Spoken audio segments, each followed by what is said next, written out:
இப்போ ஒரு ஊருக்கு உங்கள் ஊர் இருக்குது, ஊருக்கு நடுவில் ஒரு கிணறு இருக்குது. அந்த கிணத்து தண்ணியை எல்லாரும் பயன்படுத்துகிறாங்க. பயன்படுத்தும் போது அது சுரப்பு வந்துக்கினே இருக்குது. அப்போ அது சுத்தமான தண்ணியாக இருக்குது இல்லையா? இந்த தண்ணியை யாரும் மொல்லக்கூடாது. கிணத்துல தண்ணி அப்படியே இருக்கட்டும் அப்படின்னு விட்டோம்னா அந்த தண்ணி யாருக்குமே உபயோகப்படாமல் போயிடும், பாழடைஞ்சு போயிடும். அதே மாதிரி விந்து பையின்னு ஒன்று இருக்குது இடுப்பில். அந்த விந்து பை ஒன்று மேலே போகணும், இல்லை வெளியே வரணும். வெளியே வந்தால் உலக உற்பத்தி ஆகும், மேலே போனால் கடவுளுடைய காட்சி கிடைக்கும். ஆனால் அதை பிரம்மச்சரியன்ற முறையில் அதை விந்தை நான் வெளியே விட மாட்டேன் அப்படின்னு நினச்சி அதை பிடிச்சா அது பாழடைஞ்சு நோயை உருவாக்கிடும் மனுஷனுக்கு. நிறைய பிரம்மச்சாரிங்க பார்த்தீங்கன்னா நோயாளியாக இருப்பான். அது காரணம் அந்த விந்து உள்ளே நின்றுத்தான்.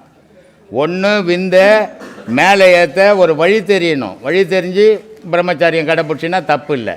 அதே நேரத்தில் அளவு மீறி அதை வெளியே விட்டினாலும் நீ இருக்க மாட்டேன், நொந்து நூலாயிடும். அதனால தான் சொன்னான், விந்து விட்டு நொந்து கெட்டானா இல்லையா? அந்த மாதிரி அது அளவு மீறி வெளியே போச்சுனாலும் ஆபத்தை உண்டாக்கும். அது அடுத்த பெண்ணை வச்சு உபயோகப்படுத்தும் போது உலக உற்பத்தி ஆகும்.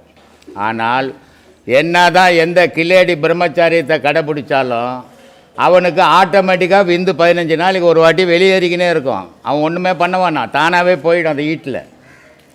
ஏன்னா ஒரு குடுவையில் தண்ணி வைக்கிறேன்னா அது ஓரளவுக்கு முழு பிடிக்கிற அளவுக்கு பிடிச்சா தான் நிற்கும். அதுக்கு மேலே ஊற்றினா என்ன ஆகும்? கீழே போகும். அதே மாதிரி அந்த விந்து பை பிரம்மச்சாரி என்ற பை பிடிக்கிற வரைக்கும் தான் பிடிக்கும். அதுக்கு மேலே சுரப்பு வரும்போது அது வெளியே போகத்தான் செய்யும். அதனால் இந்த பிரம்மச்சரியங்கிறது ஏமாற்றக்கூடாது. பிரம்மச்சரியன்னா வழி தெரிஞ்சு போனால் தப்பு இல்லை. வழி தெரியாத தண்ணியே தன்னை ஏமாற்றிக்க நோயாளி ஆக்காதீங்க.